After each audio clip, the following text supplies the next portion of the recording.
রজনীগন্ধা ফুলের মতো গন্ধ বিলিয়ে যায়। আসসালামু আলাইকুম। আজকে রজনীগন্ধা স্টিক তৈরি করব সুপার ক্লে দিয়ে। এখানে আমি দুইটা কালার ইউজ করেছি, সবুজ আর সাদা। তো এখানে আমি ফার্স্টে পাপড়িগুলোকে বেশ ভালো করে আটকায় নিচ্ছি হাতের সাহায্যে, কিন্তু আর ক্লেগুলা এত বেশি কমফোর্ট কাজ করে পাবেন আপনি যে কোনো শেপ আপনি দিতে পারবেন ক্লেগুলাতে। একটার সাথে আরেকটা গায়ে গায়ে লাগানো যাবে না, তাহলে কিন্তু লেগে যায় একদম। তো এই যে আমি বেশ ভালো করে এবার একটু কলি কয়টা করে নিলাম, আর এখানে একটু সবুজ কলি যেগুলো হয় মাথার দিকে, তো সেই কলিগুলো আমি একটু করে নিচ্ছি এখানে।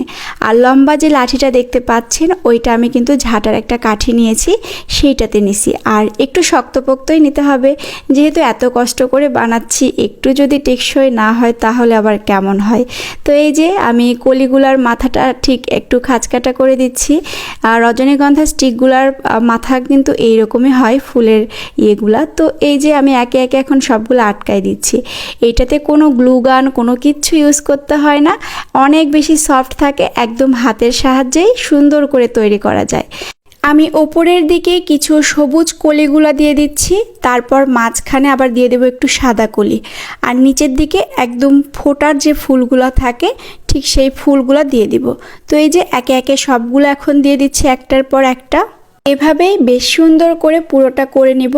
আর যখন ফুলগুলা বসিয়ে দিব তখন ফুলের সাথে একটা করে পাতাও লাগিয়ে দিব, দেখতে একদমই অরিজিনাল মনে হবে। এই যে ফুলটা লাগানোর পরে এইটার আসল সৌন্দর্য বোঝা যাচ্ছে। আমিও ফার্স্ট টাইম ট্রাই করছি ক্লে দিয়ে, দেখতেছি সবাই অনেকেই অনেক কিছু তৈরি করছে, তো আমিও চেষ্টা করলাম দেখি পারি কি না। তবে আমার কাছে এই রজনীগন্ধাটা অনেক বেশি ভালো লেগেছে, একদম জীবন্ত ফুলের মতো লাগছিল। আর আরেকটা বলি, সেইটা হচ্ছে আমার কাছে হলুদ ক্লেটা ছিল না। রজনীগন্ধার ভেতরের যে রেণুগুলো থাকে সেগুলো কিন্তু হলুদ কালার হয়। তো আমি যেটা করেছি, বাসায় গোল্ডেন কালার একটু রং ছিল, সেই রংটা দিয়ে একটু তুলির ছোঁয়া দিয়েছি।